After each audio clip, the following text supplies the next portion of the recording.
like, I know they're not wearing this, but I have to still wear it every now and again. Let's go! Yeah! Bro! He did it! We're on a freaking power play! Why are we not shooting? Yes! Let's go! I can't even grammar properly right now. How frustrated I am. Hello! A little bit of a different setup today because, in case you didn't notice, this is a Vancouver jersey in the background. A fun story. Before Vegas had a team, I actually lived in Vancouver for a couple of years. Well, the Vancouver area, in a city called Port Coquitlam. And I loved my time there, and I honestly was probably gonna be a Canucks fan, rip, until Vegas, it was announced that Vegas was getting a team. And of course I had to go with my hometown, especially because I knew I was going back home. Last minute ditched my Vancouver fandom, although I still like them as a team and I think they have a tremendous talent for Vegas Golden Knights fandom. And let's just say I'm having a lot more fun in this fandom versus the fans in that one. Anyways, this game, oh my goodness. You thought the last game was entertaining? Woo! You know when you hit print a bunch of times because you don't think it went through and then all of a sudden it prints all the copies all at once because it finally registers all of them? Well, the last time the Vegas Golden Knights played the Vancouver Canucks, they hit print quite a bit. Print for goals and none of them showed up. That game 7, it was 3, but 2 of them were empty netters, so that doesn't really count. Well, suffice it to say, a lot of copies came in today. The Vegas Golden Knights win against the Vancouver Canucks 7-4. I go to put my son down in bed. We do our night routine, right? And I get onto the game and I know I'm a little bit late. I'm like 10 minutes late because puck drops at like 8:10, 8:15, and I started looking at the game at around 8:20. I'm in Mountain Time, so it's an hour later anyway. So I get onto the game and it's 8:24 and I'm like, all right, let's see what's going on. It's 2-0. Oh my goodness. Against the Canucks, we're losing 2-0. And I'm no offense to Canuck fans, the Canucks team, I like them as I previously stated, but like, oh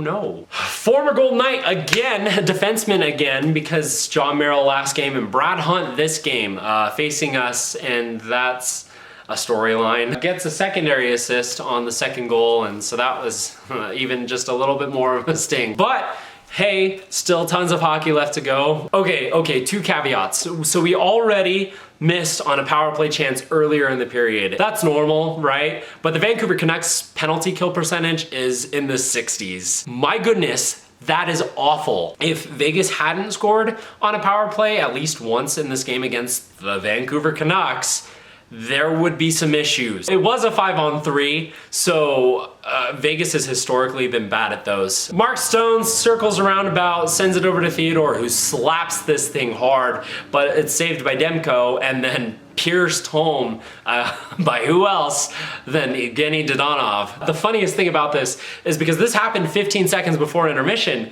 and so you see him in the intermission report because they grabbed him. He's still panting. So we go into the second with a little bit of momentum, right? We're moving forward, and that's good. It's 2-1, still plenty of time for hockey left, and just over 5 minutes into the period, Tanner Pearson makes an errant pass in the neutral zone, just completely whiffs on it, and it's taken by Leschyshyn, who passes it back to Petro, who gets it back up to Smith, and Smith enters the zone clean and gets a shot off. Clean, and it beats Demko clean to tie the game 2-2. And then we get some 4-on-4 action because of some roughing from Chason and Howden.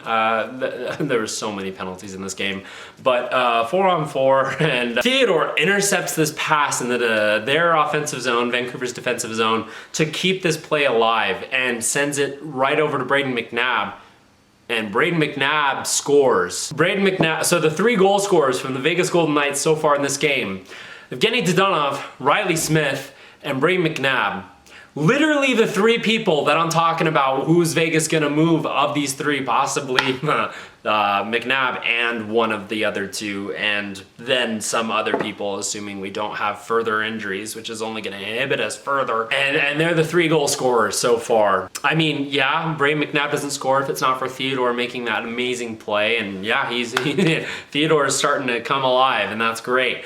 And that Riley Smith goal doesn't happen if it's not for Tanner Pearson whiffing on the pass in the neutral zone.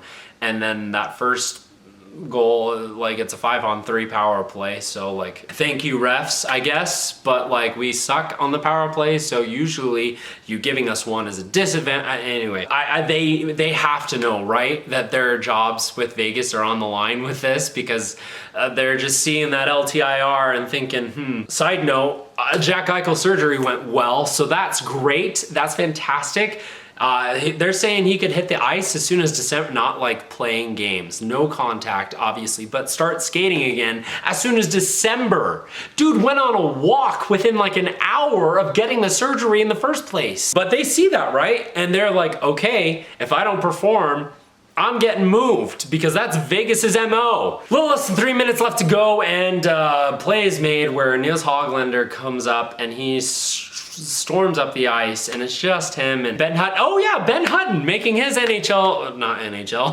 Vegas Golden Knight debut, and he looked solid like Ben Hutton, but he played most of his career with the Canucks. That huge Barbie girl video was of him with the Canucks, and so that's fun that his first game with his team is against the Canucks. Anyway, Nils Hoglander with wheels flies up the ice. Ben Hutton almost gets there. Leonard makes the initial save, but the puck trickles down and is just kind of sitting underneath him.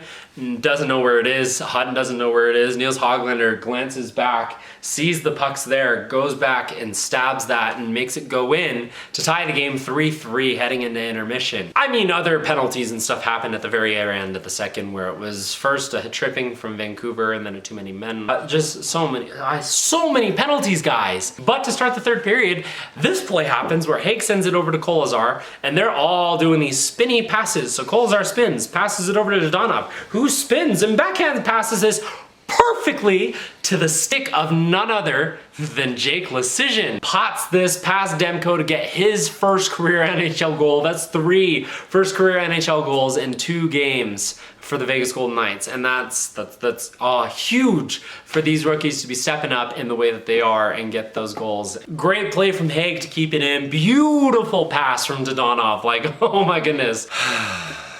The Vancouver Canucks tie it. Literally less than a minute later, they take a shot from the point and it's saved, but the rebound is just completely out there for Nils Hoglander to bury and tie the game 4-4. Honestly, very, very, not like sloppy, but it was one of Leonard's worst games of the season, and he still put up a .906 save percentage. .907 if you round up. Rebound control needs to be better. The defense needs to get better at getting those pucks out, like a whole bunch of things. I mean, I could tell you 100 different things. Golden Knights on the power play, a little less than halfway through the period, so you know nothing's gonna... Just kidding. Golden Knights on the power play, a little less than halfway through, and I mean, we scored twice in the game against Montreal, so Coghlan skates with the puck, passes it back to Petro, who's on the line, and dances with that puck on the line, and one of the Vancouver Canucks tries to call for an offsides because he thinks he can do that, apparently, but that gives plenty of space for Marchessault to come in and snipe this thing past Demko to get Vegas the lead 5-4. It's his 100th goal with the Vegas Golden Knights. He's the only Vegas Golden Knight player to hit that milestone so far. Almost got a shorty, just almost, and that was barely anything, but Smith making Demko go into the 2-bad stack, so that was fun. And then with about 6 minutes left to go in the period, there's a defensive zone turnover. Vegas creates this defensive, it's Vancouver that has the offensive zone turn. JT Miller muffles this puck on the blue line and Dodonov grabs it, gives it over to Stone. It's them two, 2-on-1 into the zone. An absolute beaut of a pass from Mark Stone over to Dodonov, who buries this thing, roofs it against Demko to give the Golden Knights the 6-4 lead. Mark Stone is back! Oh my goodness, I didn't even say that until now. Mark Stone has finally come back from his injury, and that was so good. And that was his first point of the night. So Canucks are down by 2. And there's about 5 minutes left. Smith gets the puck up in the neutral zone, tries to get around Tyler Myers, who's a big dude, and doesn't quite do it, but it leads to this kind of chaos right in front of Demko, and the puck's just kind of all on its own. Marchessault beats Hughes to this puck and is able to bury it on an almost open net past Demko to make it 7-4. I feel bad for Demko. He's been carrying this Vancouver Canucks team, and he let in 6 against Colorado. That's the last game they played was Colorado Avalanche. And they've just gotten caved in, and it was fun up until it was 4-4. It was like a really back and forth game, and then Vegas just kind of ran with it in the third, and it was fun for me. So Marchessault nets his 101st as a Vegas Golden Knight, and he said this after the game, which just absolutely warms your heart. VGK is the pride of my career. Absolute terror that he's been on, and that's awesome. You're probably gonna see some opposing jerseys. I have 11, 12, 13 on the way. Jerseys that I own, 4 of them are Golden Knights. One of them is Team Canada. One of them is my university's hockey team. But the other NHL jerseys, whenever we face them, you'll probably see them up in the background. What do you think? Good? Bad? I don't know. I love hockey and I love jerseys, and I'm starting to have a bit of a collection. Sad for my wallet. But that's gonna be it for Game 15's Nightly Review. Thank you so much for watching, and have a good night. What are you doing? Being awesome.